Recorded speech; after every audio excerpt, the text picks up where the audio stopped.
Hello friends, welcome to my channel. আজ একটা দুর্দান্ত স্বাদের সোয়াবিনের রেসিপি নিয়ে চলে এসেছি আপনাদের জন্য। তো চলুন আর দেরি না করে ঝটপট রেসিপিটা শুরু করা যাক। তো যে যেখান থেকে বসে আমার ভিডিওটা দেখছেন, একটা লাইক দিয়ে কন্টিনিউ করার অনুরোধ রইল। এখানে দেখতেই পাচ্ছেন প্রায় 100 থেকে 150 গ্রাম সয়াবিন আগে সিদ্ধ করে নিয়েছি। তারপরে এখানে দেখুন কেটে নিয়েছি পেঁয়াজ, ক্যাপসিকাম, টমেটো কিউব করে কেটে নিয়েছি। হলুদ, জিরে, লঙ্কা গুঁড়ো, ধনে গুঁড়ো, স্বাদ মতো লবণ, আদা রসুন বাটা দিয়ে দিলাম। তারপর দিয়ে দিলাম টক দই, 2 চামচ হবে টক দই দিয়ে বেশ ভালোভাবে আমি মিশিয়ে নিলাম। এরপর অন্য একটা পাত্রে দেখুন 1 কাপের মতো টক দই নিয়েছি।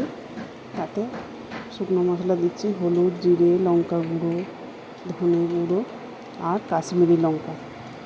সব উপকরণ চামচের সাহায্যে বেশ ভালোভাবে মাখিয়ে নিলাম। এরপর প্যান বসিয়ে দিলাম। প্যানে তেল দিলাম, তেল গরম হতে যেগুলো মাখিয়ে রেখেছিলাম সয়াবিনের সাথে সেইগুলো দিয়ে দিলাম।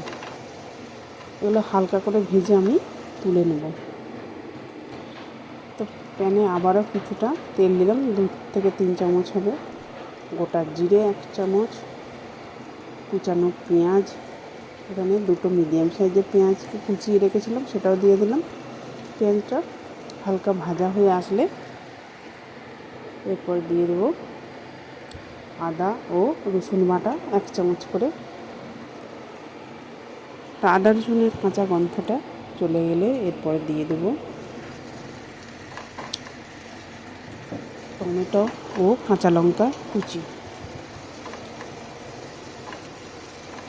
আঁচটা এই অবস্থায় লো টু মিডিয়াম আঁচে রেখে রান্না করতে থাকবো, তা নাহলে কিন্তু সব পুড়ে যাবে। টমেটোটা যাতে তাড়াতাড়ি গলে যায় সেই জন্য সামান্য লবণ দিয়ে দিলাম।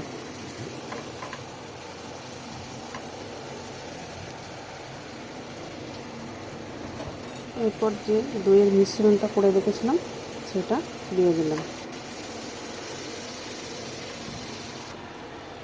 তো সব উপকরণ বেশ ভালোভাবে আমি কিছুক্ষণ কষিয়ে নেব ঢাকা চাপা দিয়ে।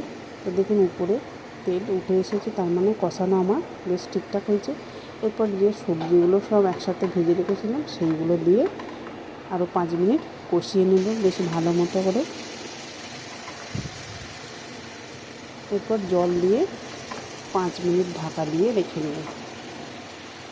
তো যারা আমার ইউটিউব চ্যানেলে নতুন বন্ধু আছেন, একটা সাবস্ক্রাইব করে পাশে থাকবেন আর পাশে থাকা বেল বাটনটি অন করে রাখবেন, তাহলে আমার রেসিপি ছাড়ার সাথে সাথে সবার আগে আপনার কাছে পৌঁছে যাবে।